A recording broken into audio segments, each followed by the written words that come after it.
Hello दोस्तों, Hindi audio book knowledge में आपका स्वागत है। तो बात करते हैं पुस्तक आपके और चेतन मन की शक्ति से आगे।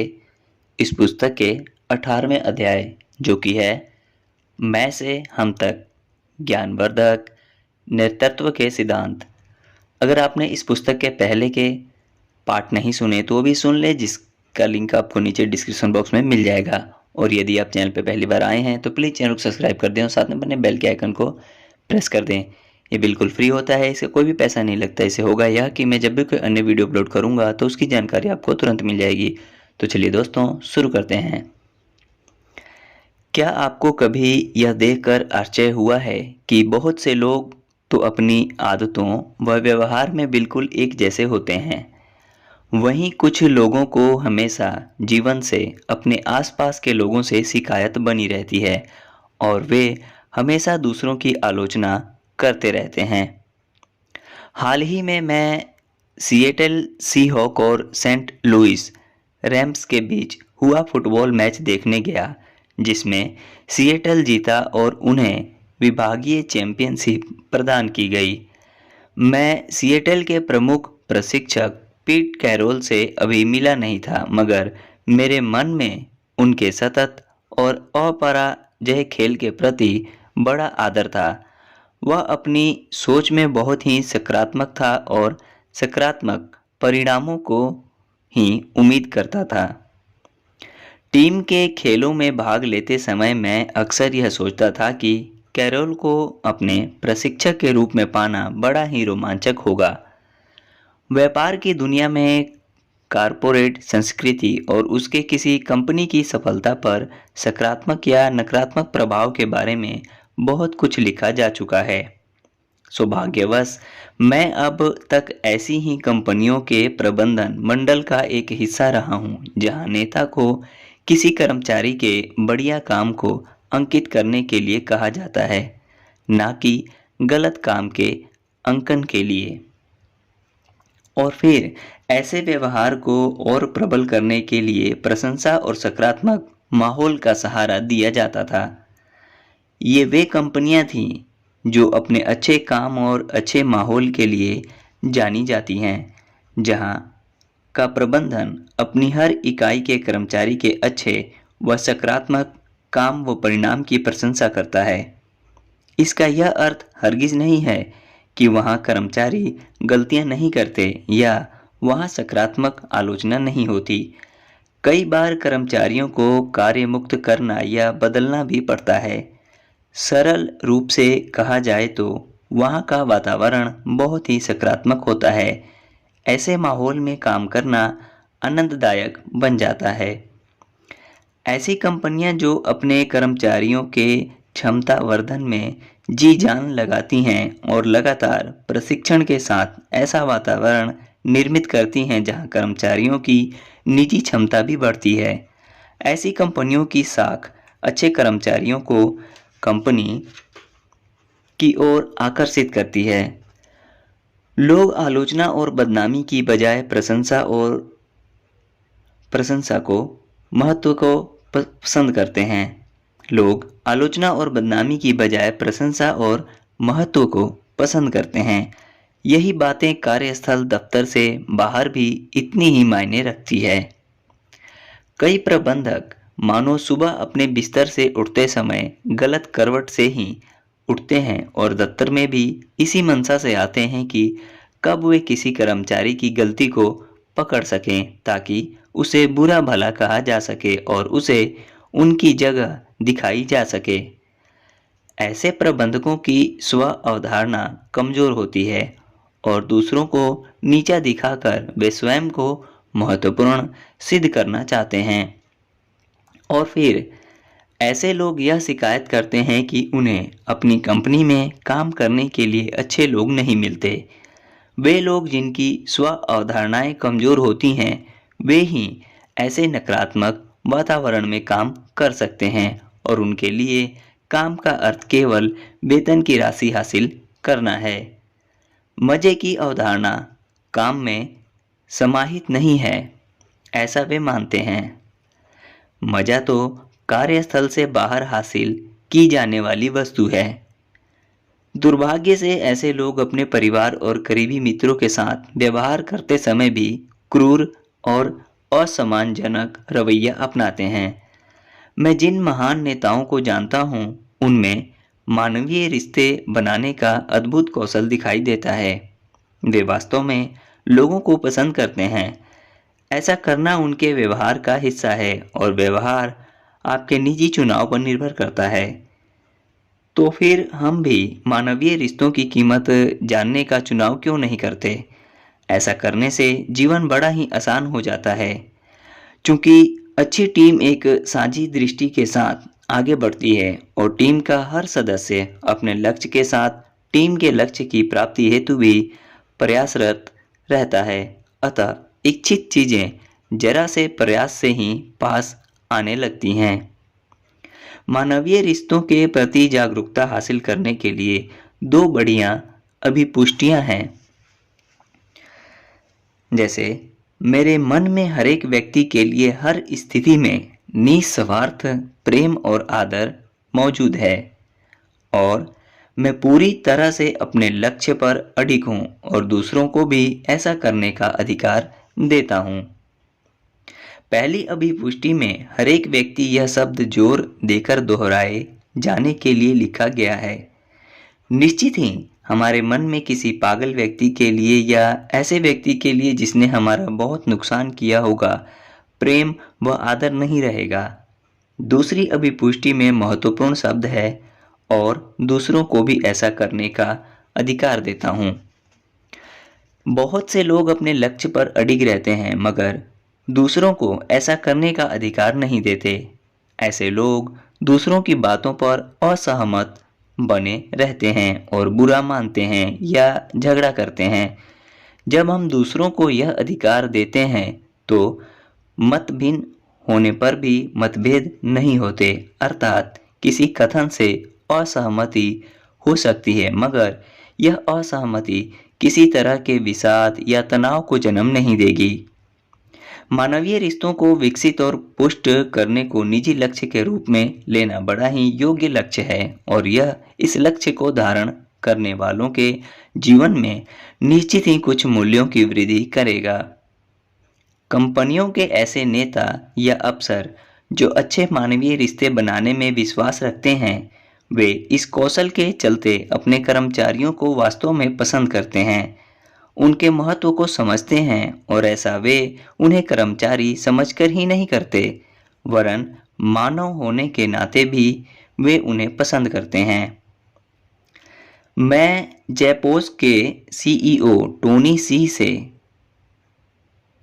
कभी मिला नहीं मगर उनकी पुस्तक डिलीवरिंग हैप्पीनेस पढ़कर मुझे बड़ी प्रेरणा मिली। यह पुस्तक इसके मूल्य रूप में उपभोक्ताओं के अनुभवों के बारे में लिखी गई है, मगर टोनी और उनकी टीम ने इस हैप्पीनेस को जेपोस के हर कर्मचारी, उनके परिवार, हितधारकों और उन सभी तक जिनके पास जेपोस की टीम पहुंच सकती थी, पहुंचाने का प्रयास किया। टोनी ने वास्तव में इसे कर दिखाया। मैं इस पुस्तक की अनुशंसा करता हूं। 50 साल पहले इस तरह के नवयुगीन प्रबंधन के तरीके और कारपोरेट संस्कृति लोगों के बीच चर्चा का विषय नहीं थे। प्रबंधन के अधिकांश तरीके पारंपरिक थे, उच्च पद से नीचे की ओर आते थे और उन्हें अपने कर्मचारियों के विचार जानने या उनसे किसी तरह का फीडबैक लेने में कोई रुचि नहीं होती थी। ना ही उनमें इतना धीरज हुआ करता था। इस तरह के व्यवहार ने मजदूर संगठनों को जन्म दिया और उन्हें पोषित किया। इस तरह के पदानुक्रम को बहुत महत्वपूर्ण समझा जाता था और अधिकांश कर्मचारी बॉस को नाराज ना करने के डर के तले काम करते थे। आज की सफलतम कंपनियों ने प्रबंधन के पुराने तरीकों को पीछे छोड़ दिया है और इस क्षेत्र में एक परिवर्तन का आगाज किया है। अब पिरामिड एकदम उल्ट गया है, जिसमें समझदार प्रबंधक और नेता उन लोगों के साथ काम करने का महत्व समझते हैं जो उनके नीचे काम करते हैं। वे सतत अपने कर्मचारियों से सुझाव और फीडबैक लेते रहते हैं, जिससे वे उनकी समस्याओं और उन मुद्दों को ठीक से समझ सकें जो कर्मचारियों की कार्यक्षमता को प्रभावित करते हैं। कर्मचारियों के रास्ते में आ रही रुकावटों को दूर करना और उनके प्रदर्शन को बेहतर बनाना प्रबंधन अपनी जिम्मेदारी समझते हैं और इसके लिए भरसक प्रयास करते हैं। आइए मैं आपके साथ वह प्रतिरूप मॉडल साझा करता हूं, जिससे आप समझ सकेंगे कि पिछले सालों की तुलना में 21वीं सदी में किस तरह प्रबंधन के प्रतिमान परिवर्तित हुए हैं। पुराने प्रतिमान स्वयं का सशक्तिकरण, नियंत्रण बनाए रखना, सेवा करवाना, और नए प्रतिमान दूसरों को सशक्त बनाना, प्रभाव उत्पन्न करना, सेवा करना। संस्थागत विकास प्रबंधन की संरचना और तरीकों को लेकर कई पुस्तकें लिखी गई हैं। एक क्षण के लिए सोचें कि सन 1900 में यूएसए का अधिकांश कार्यबल कर्मचारी कृषि कार्य में लगा था। इनमें से अधिकतर किसान पुरुष थे। औद्योगिक क्रांति आने ही वाली थी। अगले 15 सालों में ही इनमें से कई युवा प्रथम विश्व युद्ध के चलते सेना में शामिल हो गए। उन लोगों के लिए सेना की नौकरी प्रबंधन का पहला प्रतिरूप थी। किन्हीं जरूरतों के चलते यह प्रबंधन व्यवस्था उच्च से निम्न की ओर थी। काम सही तरह से हो सके, इसके लिए वहां पदानुक्रम होना जरूरी था। सैनिकों के लिए सेना के गणवेश और उसे पहनने वाले दोनों का ही सम्मान करना जरूरी था। यह बात पूरी तरह से समझ में आती है और प्रशंसा के लायक भी है। जब शत्रु सामने हो, गोली चलाओ। यहाँ जागरूक होकर सोचने का या कर्मचारियों को बचाने का कोई उद्देश्य नहीं था, जिसके चलते उनकी राय लेना जरूरी समझा जाए। हम केवल प्रबल नेतृत्व, उनके द्वारा बनाई हुई उच्च स्तरीय रणनीति और उसका समर्थन करने वाली और उनके आदेश को मानने वाली सेना के बल पर ही युद्ध जीतते हैं। तो फिर यहाँ संस्थागत विकास का प्रश्न ही कहाँ आता है। जब हमारे सिपाही घर लौटे तो उनके परिवार अपने खेत छोड़कर बड़े शहरों की ओर जा रहे थे। इन युवाओं के लिए ऐसी कंपनियों और निकायों में प्रवेश करना बड़ा आसान था, जहां प्रबंधन सेना के समान ही था। यहां तक कि सेना में सीखी गई भाषा भी कार्यस्थल पर उपयोग में आती थी। जैसे मान लो कि हम बंदूक की नोक पर हैं और हमें इस काम को करके दिखाना ही है। दूसरा, अपने लक्ष्य को प्राप्त करना हमारे लिए जीवन मरण का प्रश्न है। तीसरा, यह सुनिश्चित करें कि मीटिंग में जाते समय आप अपने हथियारों से सज्जित होकर जाएं। चौथा, हमारे प्रतिद्वंदी हमारे शत्रु हैं, हमें उन पर पूरी ताकत से आक्रमण करना है। पांचवा, यह पीछे हटने का समय नहीं है। छठा, और तुम्हें कंपनी से बाहर किया जाता है। आदि आदि आदि। पुरानी संरचना में लोगों के लिए प्रबंधक के पद के पीछे प्रमुख आकर्षण था अपनी निजी ताकत का प्रदर्शन करना, लोगों को नियंत्रित करना और कर्मचारियों की सेवा का लाभ उठाना। संवाद भी उच्च से निम्न स्तर की ओर ही था। पदनाम बहुत ही महत्वपूर्ण थे और अपने अधिकारी से प्रश्न करने के लिए तो ईश्वर भी मना करेंगे, ऐसी धारणा व्याप्त थी। जेनसन, आप अपनी संस्था के उपाध्यक्ष से इस तरह बात नहीं कर सकते। इस तरह के वाक्य अधिकारियों के लिए आम हुआ करते थे, जिनके द्वारा वे अपनी शक्ति और अकड़ का प्रदर्शन किया करते थे और अन्य कर्मचारियों की उपस्थिति में किसी कर्मचारी को तेज आवाज में डांटते थे। मानव संसाधन विभाग और कर्मचारी उत्पीड़न की धारणा अस्तित्व में ही नहीं थी। संस्थाओं की प्राथमिक मनोदशा भय की ही रहती थी। कर्मचारियों के मन में हमेशा यह डर बना रहता था कि पता नहीं कब उनके मुंह से कोई ऐसी बात निकल जाए जिसके कारण उन्हें नौकरी से हाथ धोना पड़े।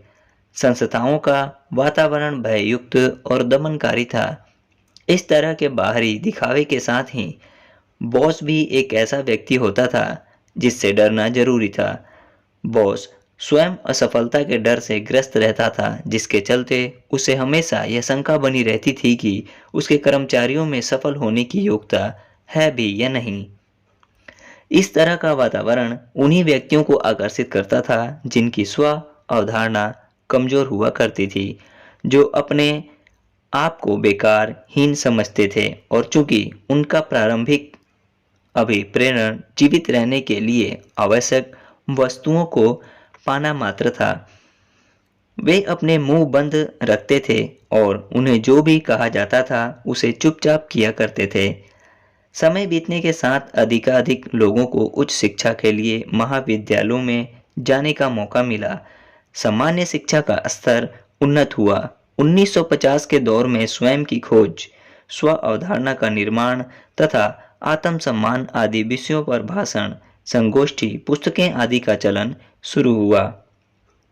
इसके बाद प्रभावी नेताओं का उदय हुआ। वे नेता सभी लोगों में उपस्थित मानवीय भावना की सरलता को पहचानते थे। इनकी स्व अवधारणाएं मजबूत होती थीं और वे संस्था के किसी भी व्यक्ति द्वारा दिए गए सुझावों, रचनात्मक विचारों का दिल से स्वागत करते थे। उन्होंने ऐसा वातावरण संस्था में निर्मित किया जहां सादगी और खुलापन मौजूद था। उन्होंने इस तरह के महत्वपूर्ण योगदान को पहचान कर उन्हें पुरस्कृत करने की व्यवस्था भी शुरू की। अधिकाधिक नेताओं ने इन्हें अपना शिक्षक और मार्गदर्शक माना। निजी शक्ति को महत्व देने की बजाय उन्होंने दूसरों को सशक्त बनाने का महत्व समझा। अपने कर्मचारियों पर नियंत्रण बनाए रखने की बजाय उन्होंने उन्हें अपने प्रभाव में लेना शुरू किया। उन्होंने अनुभव किया कि जब आप किसी को अपने नियंत्रण में लेना शुरू करते हैं तो आप उस पर अपना प्रभाव नहीं डाल सकते। उदाहरण के लिए, एक पालक होने के नाते आप अपने बच्चे को नियंत्रित करना चाहेंगे या उन्हें अपने प्रभाव में लेना चाहेंगे? मुझे विश्वास है उत्तर स्पष्ट है।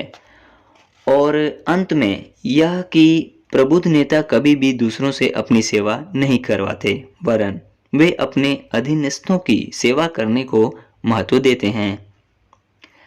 आप काम करने के लिए किस तरह का वातावरण चुनेंगे? मैं फिर से यह मानकर चल रहा हूं कि इस प्रश्न का उत्तर भी स्पष्ट ही है।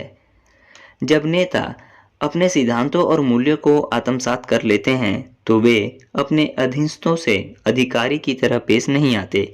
वे दूसरों की सफलता को प्रेरित करने का श्रेय ले सकते हैं, मगर वे जानते हैं कि वे उन पर अधिकार नहीं कर सकते। यदि किसी कर्मचारी को दूसरी कंपनी में अच्छे पद पर या बढ़ी हुई तनख्वाह पर नियुक्ति मिलती है या वह अपना व्यापार शुरू करता है तो उसके इस कदम पर क्रोध या रोष जताने की बजाय उसे हृदय से शुभकामनाएं दी जाती हैं। यहाँ मुझे फ्लो नामक पुस्तक का एक कथन याद आता है जहाँ लेखक लिखता है, आदर्श शिक्षक यानी प्रबंधक किसी पुल के समान काम करते हैं और वे अपने छात्रों को इसे पार करने के लिए आमंत्रित करते हैं। एक बार उन्हें पुल पार करना सिखाने के बाद वे अपने छात्रों को गिरने और अपने लिए स्वयं पुल बनाने की स्वतंत्रता देते हैं।